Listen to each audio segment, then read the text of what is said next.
दोस्तों नमस्कार। विनोद सिंगल के यूट्यूब चैनल में आप सबका स्वागत है।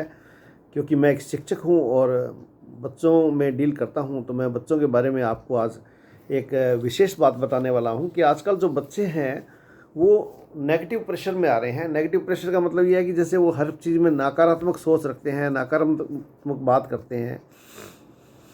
क्लास में आप ऐसे बच्चों की पहचान कैसे कर सकते हो कि उनकी जो उनका बातचीत करने का तरीका जो होता है वो चिड़चिड़ेपन में आ जाता है। सीधे मुंह जवाब नहीं देते ऐसे बच्चे और बात नहीं करते किसी से। अब हम लोग उससे इरिटेट हो जाते हैं कि ये बच्चे सीधे मुंह जवाब नहीं दे रहा। ऐसा इरिटेट होना ठीक नहीं है, क्योंकि ये बच्चा जो है खुद मुसीबत में है। अब कई बार क्या होता है कि इस प्रकार का जो नेगेटिव बच्चा है, जो हर बात में नकारात्मक सोचता है, वो चोरी, छेड़छाड़ और बड़ी क्लास के बच्चे थोड़े मारपीट और जुआ, शराब, नशे आदि के अंदर भी पड़ जाते हैं। तो इससे इन सब बातों से अपने को अंदाज़ा लगा लेना चाहिए कि बच्चा जो है वो गलत संगत में पड़ गया है, या मतलब उसको उसकी विचारधारा नेगेटिव हो गई है। कारण खूब हो सकते हैं, उसके पारिवारिक कारण हो सकते हैं, व्यक्तिगत कारण हो सकते हैं। स्कूल जाने में उत्साह नहीं दिखाएगा ऐसा बच्चा, और मार्क्स में, नंबरों में गिरावट, मार्क्स बढ़ाने के लिए प्रयास नहीं करेगा, और गिरावट आएगी तो अपने आप को मतलब वो दुखी महसूस करेगा।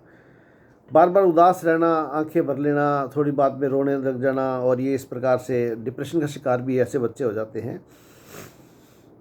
तो इन बच्चों को अपने जो है टीचर होने के नाते अपने को करना क्या है कि इनसे सबसे बड़ी बात तो ये है कि इनके माँ बाप को भी समझाना है कि इनसे प्रेम से बात करें, और अपने को भी इनसे प्रेम से बात करना है। ये शब्द यूज़ नहीं करने कि भी ये पागल है, ये बेकार है, ये तो मान ही नहीं सकता, ये सुधर नहीं सकता। इस तरीके से तो ये बच्चा जो है वो और ज़्यादा बिगड़ेगा। तो इसमें बच्चों को जो है वो पॉजिटिव पीयर में डालें, पॉजिटिव सिस्टम में डालेंगे। जैसे उसको दूसरे ऐसे बच्चों के साथ बैठाएं जो खुद पढ़ते हैं और मतलब उनको देख करके मोटिवेट हो। एक्टिविटीज़ स्कूल में जो होती है उनमें उनको पार्ट दिलाएं, या छोटी छोटी एक्टिविटीज़ करके दिखाएं उसको। छोटी छोटी एक्टिविटीज़ को जैसे आजकल अखबारों में भी कटिंग वगैरह दे करके उसको कुछ किया जा सकता है। घर वालों को कहे कि इसको खाना जो है वो अच्छा दे, पौष्टिक दे। क्लास में उसको हर बात में या जब भी मौका मिले तो उसको उत्साहवर्धन करें। अब ये अकेले टीचर की जिम्मेवारी नहीं है, सभी टीचर सारे ऐसे करें। अच्छी फिल्में देखने के लिए भी कुछ समय के लिए प्रेरित किया जा सकता है। हालांकि ज़्यादा स्टूडेंट को फिल्में नहीं देखनी चाहिए, लेकिन जब बच्चा डिप्रेशन में है या हालत ख़राब है तो उसको अच्छी फिल्में भी दिखा करके डिप्रेशन से बाहर निकाला जा सकता है। ये बच्चे जो है वो बिना मतलब, बिना किसी कारण के झूठ बोलने लगते हैं, और अपने खाने पीने पर ध्यान नहीं देते और नींद पर भी ध्यान नहीं देते। कभी कभी सिगरेट, शराब, जुआ आदि के चपेट में भी आ जाते हैं। इनको ब्रांडेड सामान लेने की बड़ी आदत होती है। इनको ब्रांडेड सामान, हर चीज़ में ब्रांडेड सामान चाहिए। हर समय ये तुरक मिजाज रहते हैं और गुस्से में रहते हैं। बदला लेने की भावना इनमें बहुत ज़्यादा होती है। मोबाइल के ये कीड़े बन जाते हैं। मोबाइल में ये अपने आप को थोड़ा सा सुकून महसूस करते हैं, इसलिए मोबाइल में बड़े रहते हैं, कि मोबाइल में सुकून नहीं मिल सकता। कंप्यूटर से भी बहुत ज़्यादा जुड़े रहते हैं।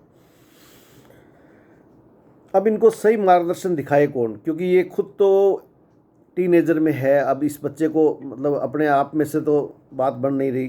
तो एक तो ये खुद अपने आप में, जैसे अगर थोड़ा उम्र में बड़ा है तो अपने कुछ दो चार बात मैं बताऊंगा जिसमें अपने को ये अपना फ़ायदा कर सकता है। जैसे अपने आप के प्रति या अपने माँ बाप के प्रति ईमानदार बने, अपने माँ बाप का कहना माने। माँ बाप से बड़ा, माँ बाप से सब हितैषी, ज़्यादा हितैषी है। माँ बाप से ज़्यादा बड़ा शिक्षक दुनिया में कोई नहीं है।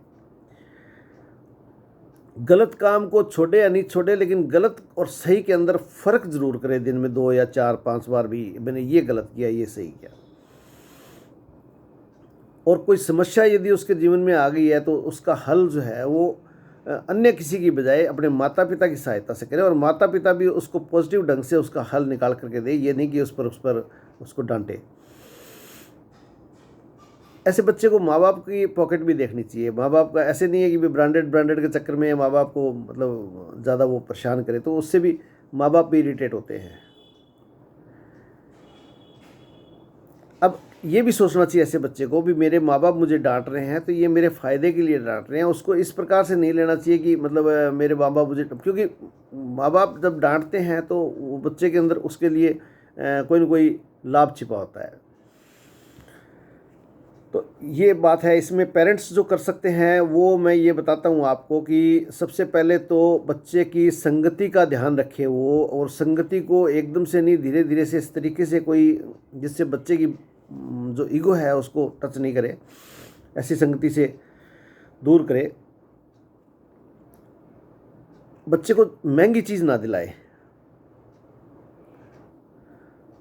बच्चे के साथ में एक्टिविटीज़, या बच्चे को किसी ऐसी जगह जहाँ क्रिकेट वगैरह खेला जाता है, फुटबॉल या कोई अन्य गेम खेले जाते हैं, उनमें उसको जोड़े। उसके अच्छे दोस्तों का उसके साथ में उसकी जान पहचान बढ़ाने की कोशिश करें। अगर आपको लगता है कि उसका फ्रेंड सर्किल का ग्रुप ठीक नहीं है तो उसमें भी आप उसकी मदद करें कि किस प्रकार से उसका फ्रेंड सर्कल ठीक हो सकता है। आप उसको डांटे डपटे नहीं, बड़े प्रेम से समझाएं, तब हो सकता है कि वो वापस आ जाए।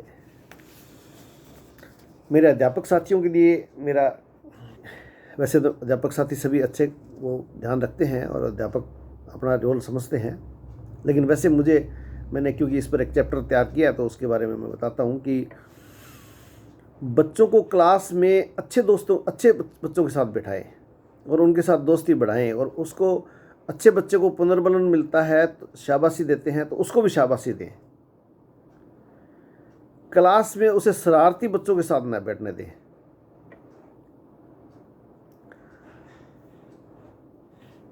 बच्चे पर चीखे नहीं, चिल्लाए नहीं बच्चे पर। बच्चे का दिमाग रुक जाता है एकदम से अगर हम उस पर चीखेंगे चिल्लाएंगे, तो उससे प्यार से बात करें। ऐसा बच्चा क्या करता है कि जब बोलता है तो वो, क्योंकि झूठ बोलता है तो फिर वो हकलाने लगता है, कोई मतलब बात उसके उत्तर उसके सही नहीं निकलता तो वो हकलाने लगता है या उसको अटक अटक के बोलता है। तो ऐसे बच्चे का अटक अटक के बोलने पर दूसरे बच्चों के द्वारा भी मजाक नहीं करना चाहिए और खुद के द्वारा भी उसका मजाक नहीं उठाना चाहिए। अच्छी बातें बता करके, अच्छे वैल्यूज़ बता करके उसको जो है उसके अच्छे संस्कार माँ बाप को भी डालने चाहिए और टीचर को भी डालने चाहिए। बच्चा ऐसा जो है वो पढ़ाई के अंदर थोड़ा सा जी चुराता है, तो स्टार्टिंग में उस पर तनाव नहीं डालें, उस पर दबाव नहीं डालें पढ़ाई का। तो इस तरीके से हम अगर बच्चा खुद, बच्चे के अभिभावक और माता पिता तीनों मिल जाते हैं तो ये बात पक्की है कि ऐसा बच्चा वापस ठीक हो सकता है। लेकिन ज़रूरत है इन तीनों को, बच्चे को खुद को अपने आप से प्यार करने की, माँ बाप को उससे प्यार करने की और अध्यापकों को उससे प्यार करने की। मेरा ये मानना है कि यदि इस प्रकार से 1 महीने भी प्रोग्राम चलाया जाए तो पक्की बात है कि वो बच्चा नेगेटिव नहीं रहेगा। दोस्तों, मेरा वीडियो अच्छा लगा हो तो इसको लाइक व सब्सक्राइब जरूर कर दें, और ऐसे ही वीडियो देखने के लिए मेरे चैनल को सब्सक्राइब करें। धन्यवाद। जय हिंद, जय भारत।